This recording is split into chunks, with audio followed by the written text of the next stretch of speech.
Hey fellow tennis nerds, I hope all is well. As you might know, I'm an ex-competitive chess player. I used to play chess on a semi-high level when I was young. Got the FM title and ELO around 2300. Played a lot from when I was a young boy until around 20. I wanted to take this video and talk about things that you as a tennis player can learn from chess, that you can kind of bring in some strategical thinking into your tennis game and hopefully win more matches.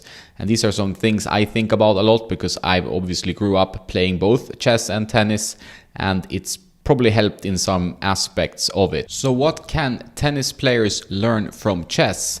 And number one, anticipating your opponent's shots. Really getting an understanding of what your opponent's game plan, playing style, strategy is, and learning to kind of foresee his shots. That's pretty much what you do in chess. You're trying to plan for your opponent's moves ahead of time. So you're trying to always counter your opponent's plans and implement your own. And you can approach tennis in the same way. And I notice a lot of players, myself included, over the years, have just experienced a tennis match similar to a car accident. You're just, walking out, oh, I won, I did this, or oh, I lost, what happened? And it went really quickly because you're nervous, you're stressed, and so on. So this part of being more strategical around your tennis, this kind of thinking is going to help you win more matches, I'm sure. So anticipating your opponent's shots is a very, very good thing to do, obviously, and that's something you can train by watching a lot of tennis and analyzing your opponent and so on. And that's where we get into tip number two. It's actually analyzing your own game and your opponent's matches if possible. Maybe you're not playing on that level that you have access to footage of your opponent, but maybe you've seen him play or her play in various club matches, whatever the level you're playing at. Top players in tennis always watch their opponent's matches. They have coaches scout their opponent's matches. They watch their own matches to try to analyze what is going on, what are some patterns I'm implementing, what do I need to improve, where are some issues in my game that I need to adapt for the next game, how can I take advantage of my opponent's pattern of play or game style. This is something that they do all the time, and they have analysts and coaches and help to do that on the highest level. So it's something we can think about, and that's why I always recommend you to record yourself playing, because you're going to have a lot more data and footage to learn from. Number three, play with a clear strategy, have a game plan.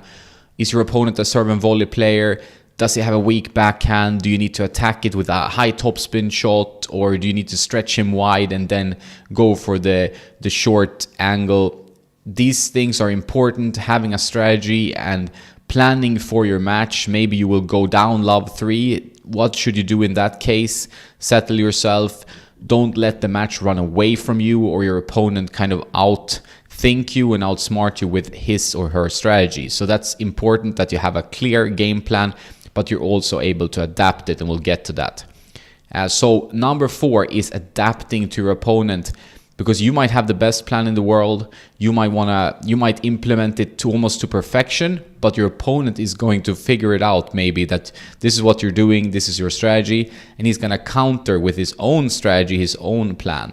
And then you need to be aware of that, take some time, and then adapt to your opponent's strategies. That's where the chess playing comes in. You're countering your opponent's plan with your own, and he's countering you, and so on kind of a seesaw. And the person who's best at implementing their own plan while counteracting your opponent's plan, that's going to be the most successful player. So it's important to adapt to your opponent and keep adapting your game plan to what's happening in the match. Number 5, taking time to think. Don't let the match run away from you. I said that before, but it's important to take some time between points, between games, and between sets to understand, where's this match going?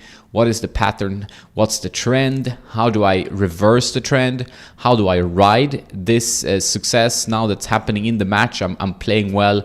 I'm up 5-1. How do I keep this going? How do I not let down in the second set, which is very common that you have a letdown in the second set after playing a fantastic first. So it's important to kind of be aware of where the match is going, where are the patterns, what's the strategy from your opponent, and so on, and learning to adapt and planning a strategy. So these are kind of 5 pretty logical tips that you can implement in your own tennis playing, especially around match play, obviously. Understanding your opponent's plans, formulating your own strategy, thinking about your strategy and adapting your game to your opponent so it's most uncomfortable for him or her to play against you. All these kind of things are very common in chess. That's how we play chess games and prepare for chess competitions and chess matches and so on. And these things can be very well integrated also in tennis. It's a strategical game as well, tennis, but you're just running around more than in chess where you're sitting down. But there are many similarities in between these 2 games. And there's even a chess tennis world championship, at least there were a few years ago, where you combine the sports, and there's some good players on both sides that can combine both chess and tennis. So I hope you found something useful from this chess/tennis video. There's definitely things you can implement from other sports and other disciplines into your tennis and have more success on the tennis court. Please support my work by checking out my Patreon page, patreon.com/tennisnerd, or by buying something from my affiliates. The links are in the description. Please also subscribe to the channel and tell your tennis friends. Thanks for watching, have a nice day, and don't forget to play some tennis.